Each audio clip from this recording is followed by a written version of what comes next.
Hey guys, it's Breezy. Today I'm going to be talking about the Teamfight Tactics patch 9.24 patch notes.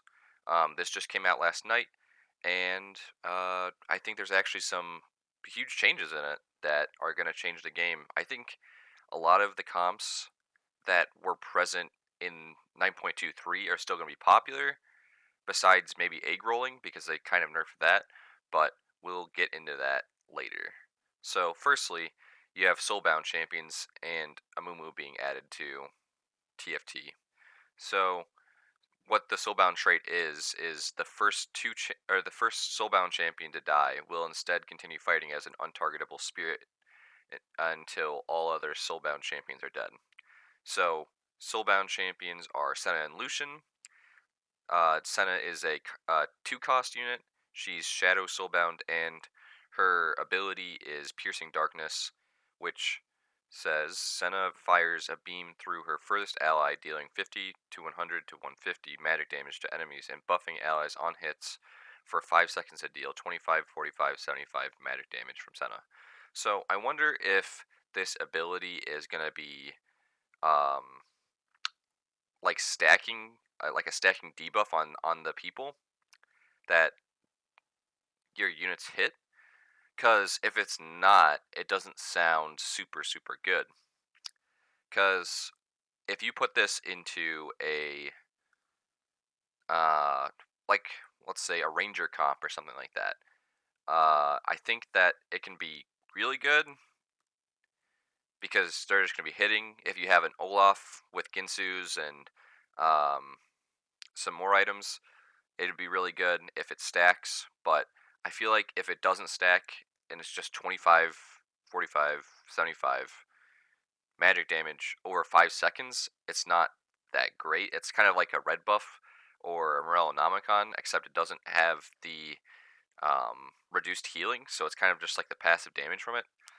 We'll have to see what that is, because the way they wrote it is kind of cryptic, because they don't say that it's like stackable, kind of.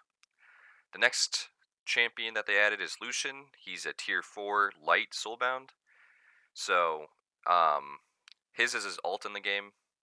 His ability is the ult that he has. And, let's see, it does 10, 2 times attack. His attacks per second bullets in a direction over 4 seconds, each dealing 25, 30, 50% of his attack damage, applying on hits and dealing 40, 50, 100 additional magic damage. So I feel like this can be good, but you'd want to have Senna die first. Or no, you want to have Lucian die first, just so that with the Soulbound bonus, he can uh, just go off, basically, um, as long as Senna's alive. So maybe you'd want to put tankier items on Senna and then have your Lucian die first, and you can put damage items on him or whatever. I feel like he's going to be a pretty strong unit, especially that he fits into the light comp. If you go a light comp, you'd want to have the Soulbound with it as well. So that'd be interesting to see what that does, because you could possibly do 9 light, 1 Senna, so that you have Soulbound. Hmm. Yeah, I think that could work if you got a Force of Nature. Hmm. Yeah, I think Lucian would probably be good in that comp, but obviously that requires a lot of units to actually work, right? So, um, so, the next champion that they added is Amumu, and he is a 5-cost unit, and his ability, or he's an Inferno Warden. So I think, to be honest, guys, I think that Inferno is gonna be a really popular this patch. So I think that this is a great addition to the Inferno category. His ability is his ult in the game, and it says Amumu explodes in an infernal tantrum, dealing 150, 250, 1,337 magic damage to all enemies within 2, 3, 4 hexes, and stunning them for 2 seconds. So his ult looks crazy good, like really good. I think he's probably the best five cost unit, especially with the changes that they added with the Inferno, which we'll get into. But oh my gosh, Inferno is gonna be so good. This patch is crazy. So they added some interface changes. Hovering the XP displays how much gold you need to get to the next level. Now displays your current level and XP progress. Now displays the drop rates for different tiers based on your level. Flip the locations of the buy and XP. So that could be really bad for people as they get adjusted to the new patch. Return to home and draft buttons. The home button appears when you're scouting to other players. So this goes to your board, and carousel button takes you back to carousel. Okay, that's kind of cool. Um, it like sometimes it's hard to see what items you need to have or like what items you have at your like area on the map.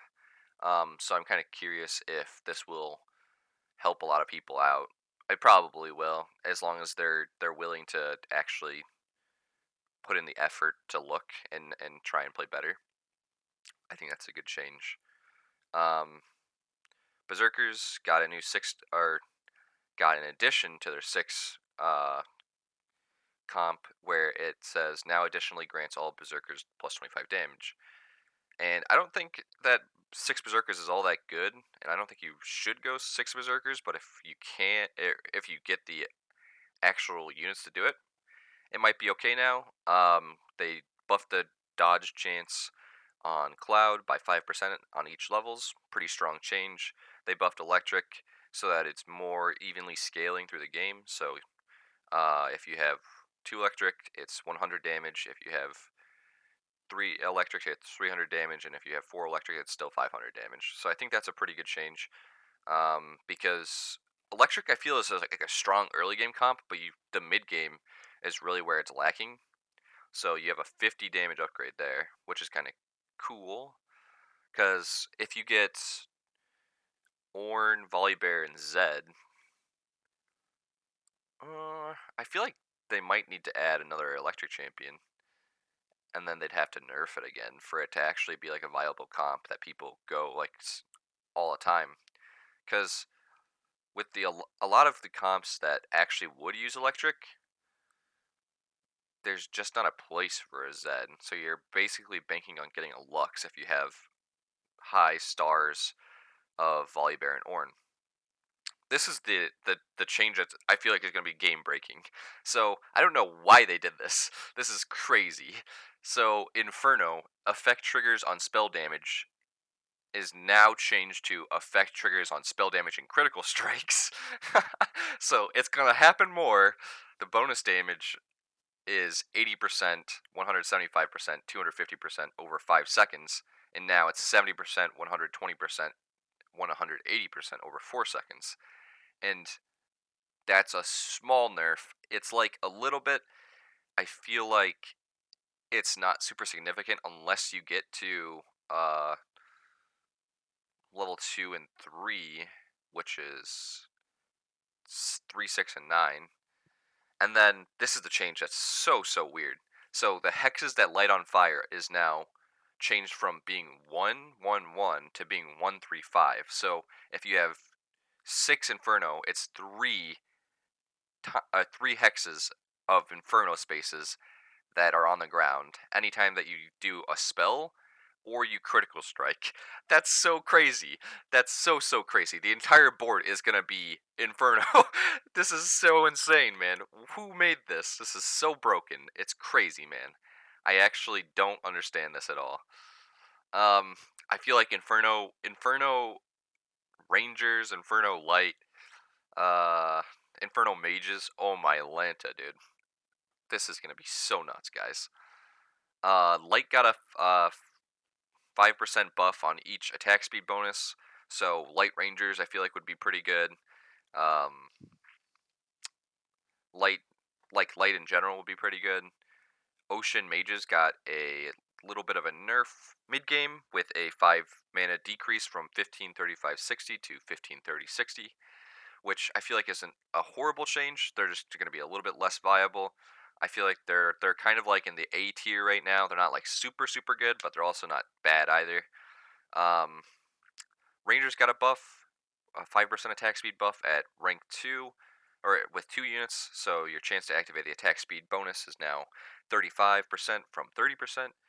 And the 4 Rangers is now chance to gain a chance to activate the attack speed bonuses changed from 65% to 80%, and with 6 Rangers, it's 100% chance to activate a 2.5 attack speed bonus. 6 Rangers is going to be pretty scary. I don't think that that's going to be a comp that people go, but I feel like the buffs to 2 and 4 Rangers is pretty significant. So they changed Shadow a little bit because they added a Shadow Champion with Senna. So they said, with the addition of Senna, we restructured the trait from 2-4 to 3-6, as she will be making it easy to access the top end. So Shadow Champions gain bonus damage for 4 seconds, resets when they participate in a takedown. That's a good change. I feel like Shadow's going to be pretty good. Now it's at 3, it's 70%, and at 6 is 140%, and resets when any champion or a Shadow Champion gets a takedown. I feel like that's pretty good. I feel like Shadow has been a comp that's not been really looked at as like anything serious. In like the builds that everyone does, like Predators, Ocean Mages, Infernal Mages. Like, I feel like Shadow has been one of the weaker ones, and like the ones that I haven't seen as much. So I'm happy that it's getting some buffs in it. Summoner, so they're changing that how health works, I think. So bonus duration and health, 40% divided by 100% to 30% divided by 120%. I don't really understand what this means. I think it might have to do with like the scaling on your little legend's health. So I don't know if they're. It looks like if that is how it works, then it's making the game longer. So you're going to be taking less damage from damage, which is going to be interesting because more late game builds would be a thing. So here's the champion changes. Ivern got nerfed to have a worse mid and late game with his shield value. So it went from 200, 350, 500 to 200, 300, 400. So 100 HP nerf on the shield at level 3 is going to stop people from egg rolling. Same thing with Maokai. Maokai's passive heal got nerfed by 25 at rank 2 and 50 at rank 3. And then Renekton's healing. Renekton, I feel like, was the best unit in the game if he got to 3 stars. So I'm really happy that this got nerfed. Or, like, not the best at hero in the game, or champion in the game at 3 stars, but, like, the one that you can easily get. So 150, 250 to 150, 250, 350 to 150, 225, 300. I feel like that's a pretty significant healing difference at rank 3 and rank 2. Losing 25 each is pretty significant. Nico's got an attack range buff, so she went from 2 to 3. Yasuo's attack damage went up by 5. I hope Cloud is an actual thing now. I feel like Yasuo is a fun unit to see to get to level 3, but it doesn't happen very often. So I really hope that people come out with some cool comps. Aatrox's total mana was decreased from 85 to 70. I'm so happy with this change. I really want to see people stack items on Aatrox, but at his state in the last patch, it wasn't really possible. He was just a filler unit for light, basically, or a filler unit for Blade Masters. Sivir's attack damage got buffed by 5. Soraka's attack range was changed from 2 to 3, and then her attack speed was buffed by 0.05. Annie's Tiber's health went down 200, and the armor on it went down 10. So that's a pretty significant change for summoner builds. Brand's ability damage went down at rank 1 and 2, but up at rank 3. But you don't really see Brand rank 3, so I feel like that doesn't super matter a lot. So it went from 250, 325, 400 to 225 to 225, 300, 600. So a 25 damage decrease at level 1 and 2, and a 200 damage increase at level 3.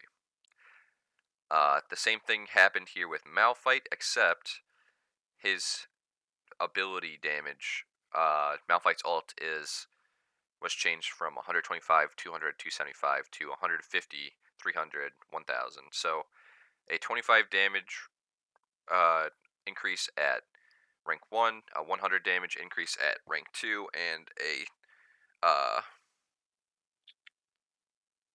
625, 625 damage increase at level 3. But you don't really see it level 3 Malphite, so that doesn't super matter. I feel like the 100 damage increase at level 2 is pretty significant, so I think that is where people are going to be going for such things as mountains, wardens. Uh, if you can make him a mage, you can put him into a mage comp. I've seen that, and it's pretty funny looking. Um, at rank 5, you have Tarek, whose total mana was decreased from 150 to 125, which I feel was a pretty good change, because I think that he has potential to be put into some comps, but I feel like as he was in 9.23, he wasn't super, super good. Singed, I'm happy about this nerf, but I'm glad that they didn't take it overboard, because he's a champion that I like having in my comps, but I can recognize is a little too strong. So his ability damage was changed from 200, 400, 2000 to 150, 300, 2000. So I feel like that's a pretty good change. And then Lux got her mana changed from 85 to 80, and her ability damage restructured to 600, 900, 999. 9,999. Perfect. So she got a little bit of a buff on her ult. I feel like people are just going to go her for the additional bonus, whatever she gives, whether it be like glacial shadow or whatever. Yeah, I feel like it's not that significant, because she usually dies without getting too many lasers off, but a 100 damage increase at level 1 and 2 is pretty significant. Item changes. Phantom Dancer now only negates the bonus damage from critical strikes rather than dodging the entire attack. This change for Phantom Dancer is huge. That's so crazy, because not gonna go. You're not gonna go. I guess you could. You still can go Iceborne Gauntlet on cloud maps, but I feel like it's a little bit worse, because what would happen was, so you'd get the 20% dodge chance off of the cloud hex on the cloud maps, and then you'd put an Iceborne Gauntlet, because that procs to decrease the enemy's attack speeds when the person with the Iceborne Gauntlet gets hit or does a critical attack. Gets hit with or does a critical attack. But now that you don't dodge critical attacks, it doesn't matter. So Phantom Dancer and Iceborne Gauntlet are not going to be with each other anymore. I feel like it's not going to be like a super good item anymore, just because the bonus damage from critical strikes is usually pretty insignificant. Well, I guess it's kind of significant, um, especially if it's like a Kha'Zix or something. That's like pretty substantial, but it's not going to be good as it was before. The next change is reduce the likelihood of classes items appearing on Dragon. This is a really good change. I'm so happy for this, because I would always get light. I would always get the light orb when I was playing like Glacial or something, and it pissed me off, because I was just like, "Come on, man! I'm not playing this comp. It doesn't fit," and it's just like a stat stick basically. They re-enabled a bunch of items to drop from dragons and rift heralds again, and the only uh, exceptions to this is Thieves' Gloves, Force of Nature, and Titanic Hydra. I don't know why Titanic Hydra is on there. Force of Nature is understandable, and Thieves' Gloves is understandable, because those games are significantly impacting the game. And then they did a 1% buff to Giant Slayer damage. And I feel like Giant Slayer wasn't a bad item, so I'm kind of interested to see if it becomes super meta to build it. Um, and then they fixed a couple of bugs that aren't super important. So yeah, let me guys know, or let me know what you guys think about these patch changes, and what you guys think, or what comps you guys think are going to be like the biggest, most played comps. In my opinion, I'm looking at Inferno mages and Inferno summoners. I feel like Inferno is going to be so busted this time, this patch, and I'm looking to see it get hot fixed because this is crazy. This is so crazy. So yeah, yeah. If you guys like this video, hit me with a like. If you liked any of my other videos, please subscribe and comment what you guys think. Have a good one, guys.